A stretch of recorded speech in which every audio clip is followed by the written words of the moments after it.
What gets you going in the morning? Is it an early morning workout or a big pancake breakfast with sausage?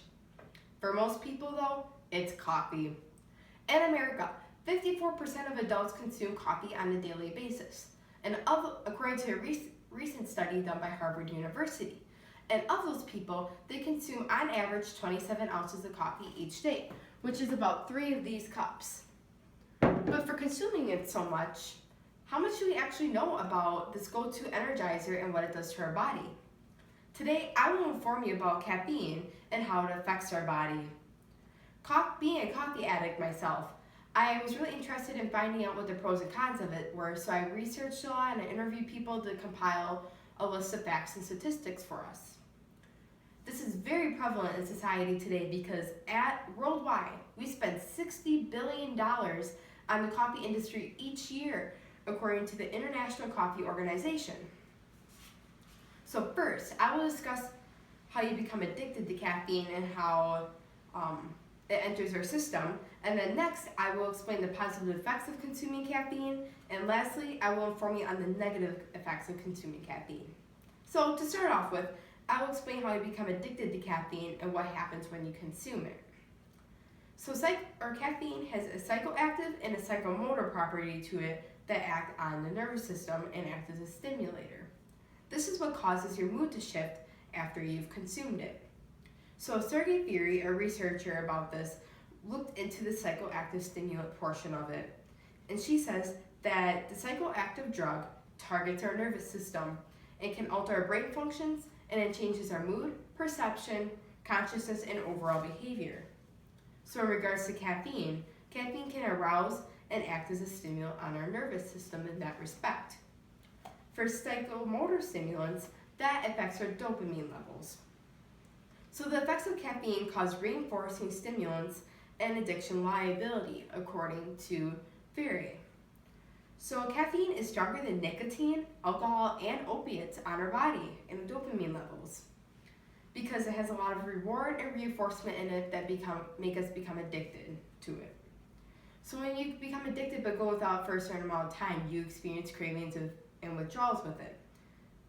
But health researchers, according to Sergey Furey, don't see a lot of imminent health dangers to consuming caffeine on a regular basis. In an interview with Selena Sutter, who consumes 40 ounces of coffee each day, says that she experiences headaches, depression, irritability, and is more reserved when she has her withdrawal symptoms if she goes without coffee for a certain amount of time. And it doesn't take long for coffee to enter her system and start affecting it. So the process of caffeine, which Joseph Sternberg wrote an article about, and that's where I'm going to be pulling the facts from. But first, caffeine enters or gets absorbed by our intestine and then goes into our bloodstream. And then that fat soluble in caffeine allows for it to break the blood-brain barrier and flow into our brain. And in our brain, we have endosine molecules, which that produces the feelings of being tired. And caffeine particles lock into those receptors up in our brain and cause our brain to be aroused and alert. So with those extra endosine particles up there, though, they need to go somewhere. So then they go to our adrenal gland and affect that. And with the adrenal gland, that's where it increases our dopamine levels and can produce adrenaline. So caffeine is very much a stimulant enabler and can be active in our system for 4 to 6 hours. So as you can see, caffeine can have tremendous effects on you emotionally and physically. Now that we have discussed the science behind caffeine, we can talk about the positive effects of it. So next we'll discuss the multiple benefits. So caffeine mobilizes us and energizes us for the day, and we have to make sure that we use the product safely. That's the key part of it. So caffeine does more than just energizing us, though. That's one of the benefits of it, is that it can provide pain relief, productivity, motivation, and can prevent Alzheimer's. And in the market today, there are more than 800 ways that you can consume caffeine, because it is in some workout supplements, but then it's also in pain relief medication. As far as the healthy amounts goes, it is recommended that adults consume 300 to 400 milligrams of coffee each day. Pregnant women should only consume 200 milligrams.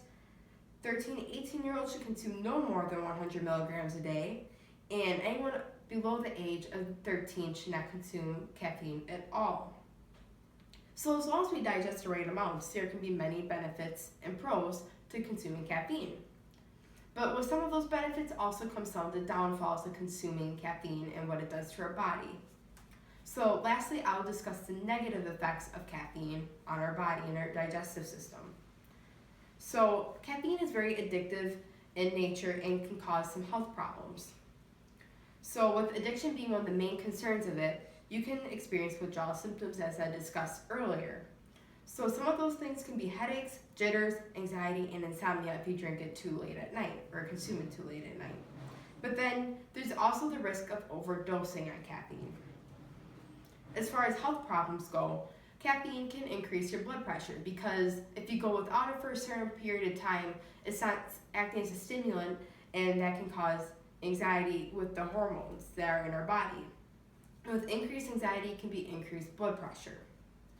And then with the heart problems, it doesn't cause abnormalities, but it can increase the risk of heart attacks and other health-related issues when it comes to the heart.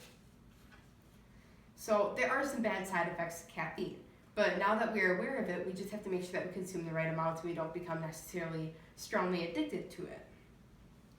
So in conclusion, caffeine acts as a stimulant enabler that causes us to be more awake and alert. But with benefits also comes with some of those possible health issues down the road. Personally, I don't know what I would do without coffee. I've become dependent on it and need those couple cups in the morning to get going.